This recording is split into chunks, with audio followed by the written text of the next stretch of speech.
Welcome to the Next Pivot Point podcast. This season, I've been focused on sharing stories and ideas from experts on diversity and inclusion.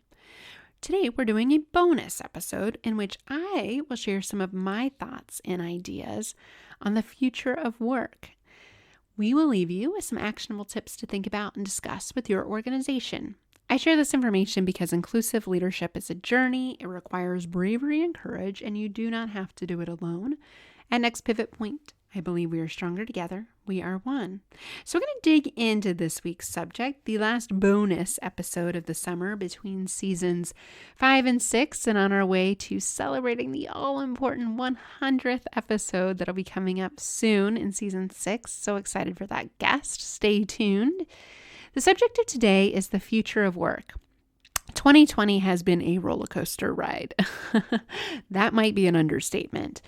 Between the pandemic, racial issues in the workplace, a renewed interest on D&I, we're really at a pivot point, and I use that word intentionally, pun intended. It is a pivot point, a year of many pivot points.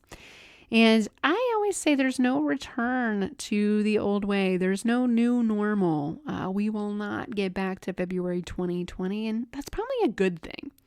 For a lot of reasons, the future of work is lingering on leaders' minds. And the questions I've been asked by leaders, managers, executives alike is, what will the future of work look like?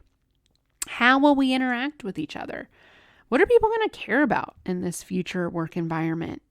So I set out to answer these questions with a team of experts. In fact, I partnered with a variety of human resources, corporate social responsibility folks, market research experts on a quantitative study in May of 2020, capturing over 250 responses from a diverse set of perspectives. In fact, we had good age representation, gender representation, as well as position and industry. I then conducted 25 follow-up qualitative interviews with subject matter experts on people development, diversity inclusion folks, and human resources experts. And I want to share with you the 10 things I learned from that research.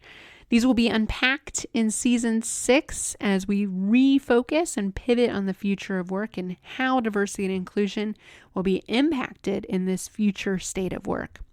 So the key themes I learned from this research in this pivotal moment that we're in and in understanding with a crystal ball what the future might look like, first and foremost, this is a clean slate moment, meaning we have the opportunity to co-create a workplace that works for everyone. This is positive. Anybody that goes through adversity, oftentimes on the other side of adversity, is positive change. We can leverage this pandemic for positive change. Clean slate moment. The future is flexible. We know that virtual work is here to stay, not forever, not always, but we will very much have virtual work as a part of the future of work. We know it works, and maybe it always did. We were just hesitant to let that change happen. The 9 to 5 is outdated. It is out. It has been outdated for many, many years. And aside from essential work and face-to-face and client interaction types of work, virtual work will very much be a part of how we operate in the future. So what does that mean? We know that flexibility creates space for new expectations, how we communicate in a variety of different ways, and the ability to attract a more diverse workforce. Third, people want to bring their full selves to work. We always did, but now it's non-negotiable. In fact, one of the key data points from my research was 85% of people said the most important factor in their return to work and the future of work was a positive workplace culture. That ranked higher than pay and higher than healthcare benefits. It is no longer a nice to have, it is a must have. 4, all generations value positive workplace culture. Like I said, that 85% number is the single most impactful part of coming into the future of work, is looking for positive experiences in the workplace. Many said COVID provided a spotlight on how organizations treat employees, the good, the bad, the ugly.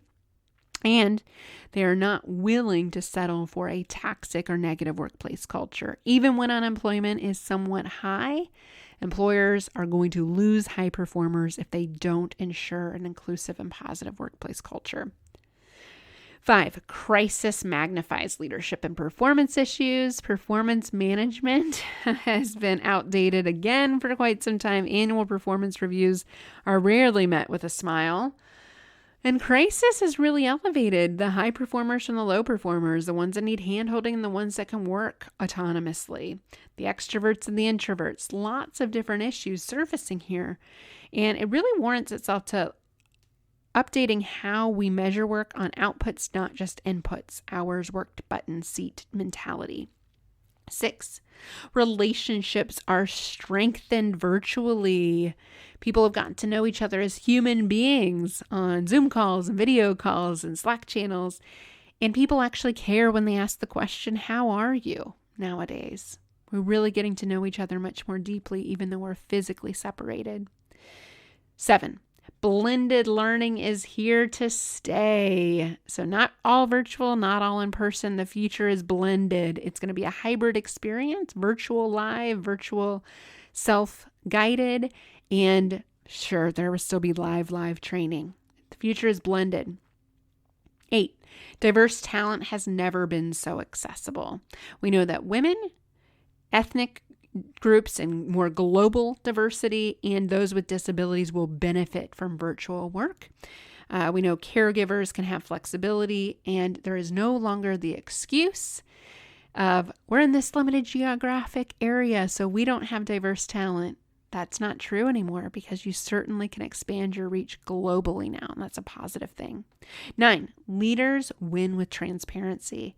Those that had regular, transparent communication said, here's what I can share and here's what I don't know yet, or here's what I can't share yet, won during this time and will win in the future. And 10, it is time to pivot forward positively. It's time to hit the reset button, use this as that clean slate opportunity, reprioritize and remotivate our teams. Now more than ever, people want to make life easier. They want to pivot forward positively. The future of work will not be the same. There's no return to normal. This is a clean slate moment. So I ask you to think about this opportunity as a great pause to lead your team to success. How are you going to take advantage of this opportunity? We need our allies more than ever. We'll get through this together because we are stronger together. So check out all this content. All 10 videos are showcased on our website, nextpivotpoint.com/future. All of our experts will be focused on the future of work in season 6. So consider this a preview for much, much more rich content to come your way. Thank you for leading like an ally. Did you know that you can find all 5 seasons of our 50+ episodes at nextpivotpoint.com? There, you can sign up for our new online program, Lead Like an Ally, and order our new book, Lead Like an Ally.